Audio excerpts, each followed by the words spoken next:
आईच्या गर्भात असतानाच ज्याच्या आयुष्याचं नियोजन ठरलंय असा जर कुणी महापुरुष या सृष्टीत जन्माला आला असेल तर छत्रपती शिवाजी महाराजांशिवाय दुसरं नाव नाही. सगळ्यात यशस्वी कोण होतात? योग्य निर्णय घेतात ते नव्हे, तर घेतलेला निर्णय योग्यच होता हे जे सिद्ध करतात ते. अनेक जणांना आपल्याला कळतंय हेच मुळात कळत नाही, ही सगळ्यात मोठी अडचण आहे. मला निश्चितपणे कौतुक आहे की आपण पाऊल उचललेलं आहे, चालायला सुरुवात केली आहे. त्यामुळे निश्चितपणे आपण ध्येय गाठणार आहात ही खात्री आहे. परवा वर्तमानपत्रामध्ये एक जाहिरात आली होती. गेल्या 25 वर्षात ज्याच्या हातून एकही अपघात झाला नाही अशा ड्रायव्हरने मुलाखतीला यावं. एक ड्रायव्हर मुलाखतीला आले, मुलाखती चालू झाल्या. पहिल्या ड्रायव्हरला विचारलं, काय हो गेल्या 25 वर्षात तुमच्या हातून एकही अपघात नाही? तो म्हटलं अजिबातला विषय नाही, प्रश्नच नाही, फक्त गाडी एकदा ब्रेकफेल झाली म्हणून दरीत कोसळलो, पण बाकी कुठं टच नाही. त्याला म्हटलं चला बाजूला. दुसऱ्याला विचारलं, गेल्या 25 वर्षात तुमच्या हातून एकही अपघात नाही? म्हटलं अजिबातला विषय नाही, प्रश्नच नाही, एक जण फक्त पुढनं येऊन माझ्या अंगावर आदळला तेवढंच काही, ते पण बाकी कुठं धक्का नाही. त्यालाही म्हटले चला बाजूला.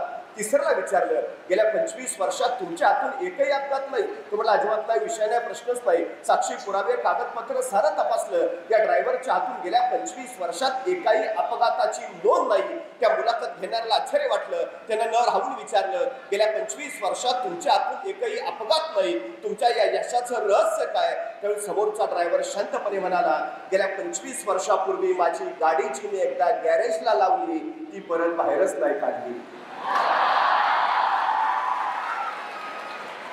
ज्यांच्या गाड्या गॅरेजला त्यांचा अपघात व्हायचा विषयच येत नाही, पण ज्यांच्या गाड्या गॅरेजला त्यांना आयुष्यात कधी ध्येयही गाठता येत नाही, ही सगळ्यात महत्वाची वस्तुस्थिती आहे. ध्येय गाठायचं असेल तर गाड्या रस्त्यावर आणाव्याच लागतील, आणि रस्ते म्हणले तर खड्डे टोलपे टक्के सगळं ऊन वारा पावदळ सगळं ठरलेलं. या सगळ्या संकटांशी झुंजत जो स्वतःच्या मार्गावरला यशस्वीपणे मार्गक्रमण करेल तोच ध्येयापर्यंत पोहोचेल, ही सगळ्यात मोठी वस्तुस्थिती आहे. मी आपल्या सगळ्यांचा अभिनंदन एवढ्यासाठी करतो की आपण रस्त्यावर आहात, आपण मार्गावर आहात, आपण चालायला सुरुवात केली आहात. एक दिवस उजाडेल ज्या दिवशी तुमच्या नावासमोर डॉक्टर लागलेला असेल, ही सगळ्यात मोठी.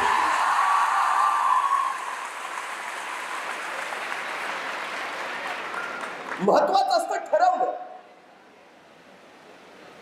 काहीतरी ध्येय असतं, काहीतरी महत्वाकांक्षा असतं. माणसं आयुष्यात यशस्वी ती होतात ज्यांनी काहीतरी ठरवलंय, ज्यांना काहीतरी करायचं आहे, ज्यांना काहीतरी गाठायचं आहे, ज्यांना कुठेतरी पोहोचायचं आहे. पण आमची सगळ्यात मोठी अडचण अशी आहे की अनेक जण काही ठरवतच नाहीत. अनेक जणांना आपल्याला कळतंय हेच मुळात कळत नाही, ही सगळ्यात मोठी अडचण आहे. एखाद्याला विचारा, बरं काय काय ठरवलंय? बघू आता जमलं तर. अरे हो पण काय नाही, चाललंय IIB ला आहे आता, पण पप्पा म्हणले नाही झालं तर मग माझ्या जागेवर चिटकवतो. आमची महत्वाकांक्षा काय आहे, आमची स्वप्न काय आहेत, याच्यावर आमचं आयुष्याचं यश ठरत असतं, ही सगळ्यात मोठी गोष्ट आहे. 350 वर्षापूर्वी छत्रपती शिवाजी महाराजांनी उन्यापुऱ्या 35 वर्षामध्ये 750 वर्षाचं पारतंत्र्य हटवलं. 750 वर्षाचं जगाच्या इतिहासातली सगळ्यात कमी कालावधीत घडलेली ही विलक्षण क्रांती आहे की छत्रपती शिवाजी महाराजांनी घडवली. फक्त 35 वर्ष.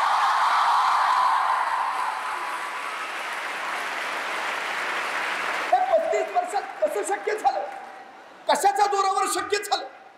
50 वर्षाचं आयुष्य आहे महाराजांचं, पण या 50 वर्षाच्या आयुष्यामध्ये 10 वर्ष बालपणात गेली, 10 वर्ष रणांगणावर घोड्यावर बसून युद्ध खेळण्यात गेली, आणि उरलेली 30 वर्ष महाराजांनी स्वराज्याने सुराज्य उभारण्यात घालवली.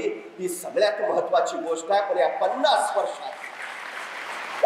वर्षात एकही घटना अशी नाही, एकही प्रसंग असा नाही की ज्याचं महाराजांनी नियोजन केलं नाही, अहो ते जाऊ द्या, आईच्या गर्भात असतानाच ज्याच्या आयुष्याचं नियोजन ठरलंय असा जर कुणी महापुरुष या सृष्टीत जन्माला आला असेल तर छत्रपती शिवाजी महाराजांशिवाय दुसरं नाव नाही.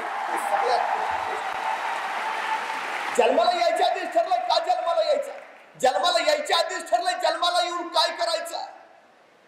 तुमचं ध्येय जितक्या लवकर ठरेल तितक्या लवकर तुम्ही उंचीवर पोचाल. ठरवायला हवं. माँसाहेब जिजाऊंच्या पोटी असतानाच शिवाजी महाराजांचं ध्येय ठरलं. म्हणून 35 वर्षात 750 वर्षाचं पारतंत्र्य हटवलं. हे सगळ्यात महत्वाचं. एकही घटना नाही आयुष्यात, एकही प्रसंग नाही की ज्याचं महाराजांनी नियोजन केलं नाही. ते जाऊ द्या. साधी गोष्ट सांगतो. 10 नोव्हेंबर 1659 महाराजांनी प्रतापगडावर अफजल खानाचा कोतळा बाहेर काढला. अफजल खानाचा कोतळा बाहेर काढायला महाराजांना फक्त 2 मिनिटं लागली. पण या 2 मिनिटाच्या यशस्वीतेसाठी महाराजांनी तब्बल 1 वर्ष नियोजन केलं होतं. तब्बल 1 वर्ष.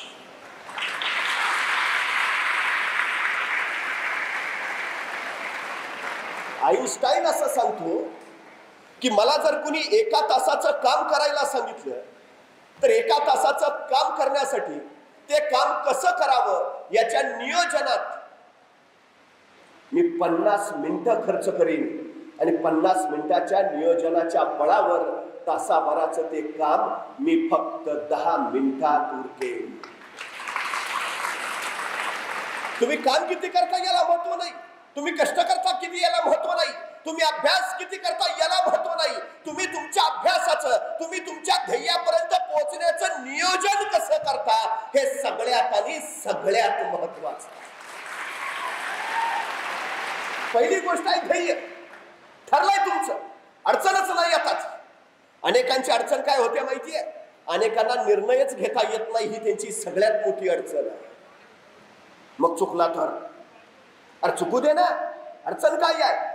निर्णय चुकला तर अनुभव मिळेल आणि यश मिळेल. तू निर्णय तरी घे. एकाला डोंगरावर जायचं होतं. सायंकाळच्या वेळेस डोंगराच्या पायथ्याला होता. किर्र काळोख पडत चाललेला. कुणीतरी शेजारनं निघाला. हा उभा असलेला दिसला. त्याने विचारलं काय रे, का उभा आहेस. नाही डोंगरावर जायचं. अरे मग जा ना. नाही अंधार आहे ना. असं आहे का. मग त्या सद्ग्रस्ताला स्वतःच्या हातातला कंदील त्या माणसाच्या हातात दिला. हा कंदील घे आणि जावर. कंदील देऊन तो माणूस निघून गेला. दुसऱ्या दिवशी सकाळी तो सद्ग्रस्त परत त्या डोंगराच्या पायथ्याशी आला. हा माणूस आहे तिथंच. अरे काय गेला नाहीस डोंगरावर.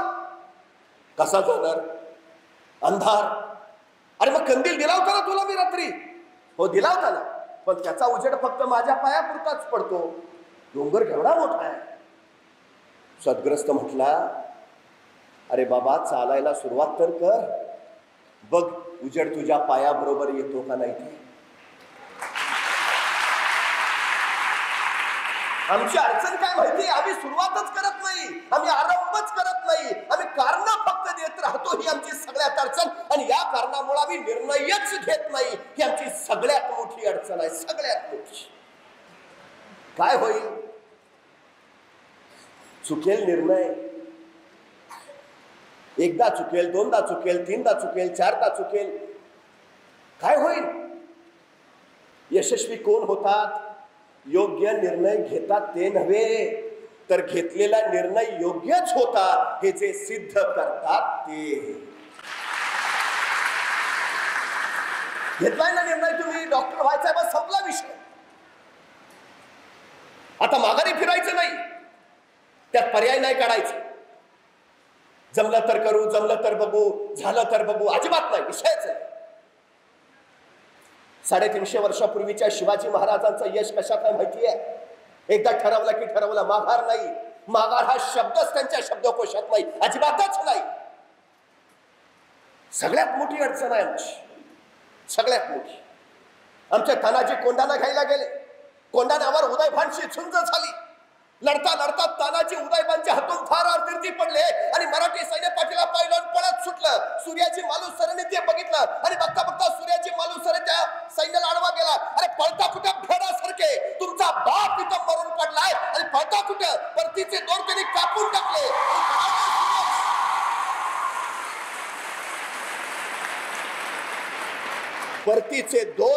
तापून सूर्याजी कडाडले, आता शत्रूशी लढून मरा, नाहीतर दरीत उडी टाकून मरा. मराठी सैन्यानं दरीत उडी मारून मरण नाही पत्करलं, लढून मरण पत्करलं. तेव्हा कोंढाण्यावर भगवा फडकला. यश मिळवायचंय ना, पहिली गोष्ट आहे, पहिले परतीचे दोर कापून टाका. अजिबात नाही दुसरा पर्याय ठेवायचा, पर्यायच नाही दुसरा. मला डॉक्टर व्हायचं होतं, मला डॉक्टर व्हायचं आहे आणि मी डॉक्टर होणारच, बस, मला दुसरा पर्यायच नाही. ही मानसिकता ज्यावेळी तयार होईल ना, तेव्हा तुम्ही डॉक्टर व्हाल. पहिले परतीचे दोर कापून टाका, सगळ्यात महत्वाची गोष्ट. अजिबात नाही. काय काय लोकांना वाटतं, अरे पण इतका अभ्यास कठीण आहे, आपल्याला जरा कमीच दिलंय. कुठनं शोध लागला तुम्हाला? शोध कुठनं लागला? याला बुद्धी जास्त, त्याला बुद्धी कमी? अजिबात नाही, अजिबात नाही. सगळ्यांना सारखंच दिलंय सगळं. तुम्ही त्याचा कसा वापर करता याच्यावर ते किती आहे हे ठरत असतं. आणि एक गोष्ट लक्षात ठेवा, मुंगी बघितली, मुंगी केवढीशी, तिचं डोकं केवढंच, डोक्यातला मेंदू केवढाच. पण त्या मुंगीला बरोबर कळतं कुठल्या गावातल्या कितव्या आळीतल्या, कितव्या घरातल्या, कितव्या खोलीतल्या, कितव्या कपाटावरच्या, कितव्या फळीवर किती नंबरचा साखरेचा डबा आहे.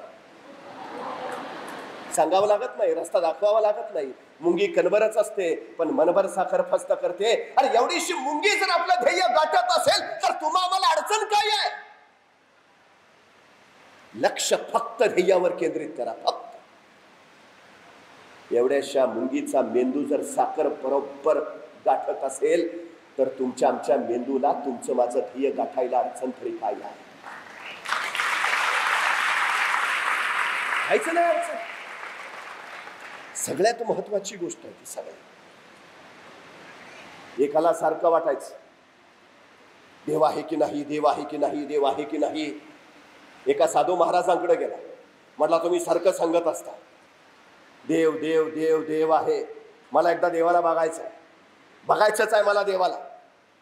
साधू महाराज म्हटले एक काम कर, उद्या पहाटे नदीच्या काठावर ये, तुला मी देवाचं दर्शन घडवतो. हा पहाटे पहाटे नदीवर पोहोचला. साधू महाराज स्नान संध्येसाठी तिथं उपस्थितच होते. याने विचारलं, बघा आलो पहाटे, आता दाखवा देव मला. साधू महाराज म्हटले, अरे देव काय असा बाहेर असतो का, जरा पाण्यात तर उतर. तो शिरला पाण्यात, गुडघाभर पाणी लागलं. म्हटला कुठं आहे देव? अरे एवढ्या बाहेर असतो का, जरा आत तरी जा. तो आणखी आत गेला, कमरेपर्यंत पाणी लागलं. कुठं आहे देव? अरे इतक्या बाहेर असतो का, जा ना जरा आत जा. गळ्यापर्यंत पाणी लागलं. कुठं आहे देव? अरे देव काय बाहेर असतो का, जरा पाण्यात वाकून तरी बघ. त्यांनी डोकं पाण्यात बुडवलं आणि जसं त्यांनी डोकं बुडवलं, साधू महाराजांनी त्याच्या मानगुटीवर हात ठेवला आणि त्याचं डोकं दाबून आत आत आत धरलं. धडपड धडपड चालू झाली, श्वास कोंडला गेला, जीव गुदमरला गेला, हातापायांची धडपड चालू झाली. पाण्यातनं बाहेर यायला जीव घेणे त्रेदा तिरपीट करत राहिला. संतावला, खंतावला, मरतो की काय असं झालं. आणि एका विचलक्षणी साधू महाराजांनी अचानक हात काढला, तसा सरदिशी तो वर आला. धपापत्या उरानं श्वास घ्यायला लागला. जगलो, वाचलो म्हणून त्यांनी निश्वास सोडला. साधू महाराजांना म्हणाला, आणखी 1 मिनिट आत ठेवलं असतं ना.